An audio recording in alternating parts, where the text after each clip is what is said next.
আপনারা দেখছেন news now, খবরের নতুন ভাষা। কাঠালিয়া ব্লকের নির্ভয়পুর টিএফডিপিসি রাবার বাগানে ইনচার্জ বদলির প্রতিবাদে উত্তাল হয়ে ওঠেন শ্রমিকরা। বদলির নির্দেশ প্রত্যাহারের দাবিতে শুক্রবার সকাল থেকে বাগানের মূল ফটকে তালা ঝুলিয়ে কর্মবিরতির ঘোষণা দেন শ্রমিকরা। নির্ভয়পুরের পাশাপাশি ধনপুর রাবার বাগানের শ্রমিকরাও একই দাবিতে সরব হয়েছেন।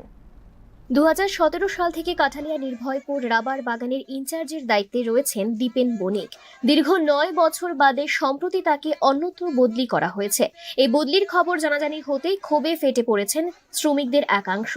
শুক্রবার সকাল 6টা থেকে কাঠালিয়া ব্লকের নির্ভয়পুর টিএফডিপিসি রাবার বাগানে শুরু হয় শ্রমিকদের বিক্ষোভ। দাবি ওঠে অবিলম্বে বদলির নির্দেশ প্রত্যাহারের। শ্রমিকদের দাবি 2017 সাল থেকে নির্ভয়পুর রাবার বাগানের দায়িত্বে থাকা দীপেন বণিক শ্রমিকদের সঙ্গে সুসম্পর্ক বজায় রাখার পাশাপাশি বাগানের উন্নয়নে গুরুত্বপূর্ণ ভূমিকা পালন করেছেন। একই সঙ্গে ধনপুর রাবার বাগানের দায়িত্বেও রয়েছেন তিনি। শ্রমিকদের অভিযোগ, এমন একজন দক্ষ কর্মকর্তাকে হঠাৎ বদলি করার সিদ্ধান্ত তারা কোনোভাবেই মেনে নেবেন না। তাই বদলির নির্দেশ প্রত্যাহার না হওয়া পর্যন্ত বাগানের মূল ফটকে তালা ঝুলিয়ে কর্মবিরতি চালিয়ে যাওয়ার ঘোষণা দেন তারা।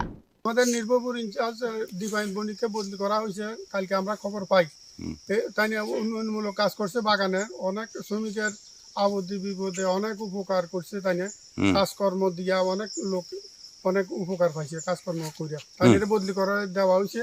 আমরা কালকে খবর পাইছি, এই জন্য আমরা অনির্দিষ্ট কালের জন্য ধর্মঘট ডাকছি। তাই নিয়ে যাতে নির্ভয়পুর শ্রমিক সংগঠনের সভাপতি কৃষ্ণ মিত্র এবং সম্পাদক রঞ্জিত দাস জানান, ইনচার্জ দীপেন বণিকের বদলির নির্দেশ স্থগিত বা বাতিল না হওয়া পর্যন্ত তাদের এই আন্দোলন জারি থাকবে। Bureau report, news now.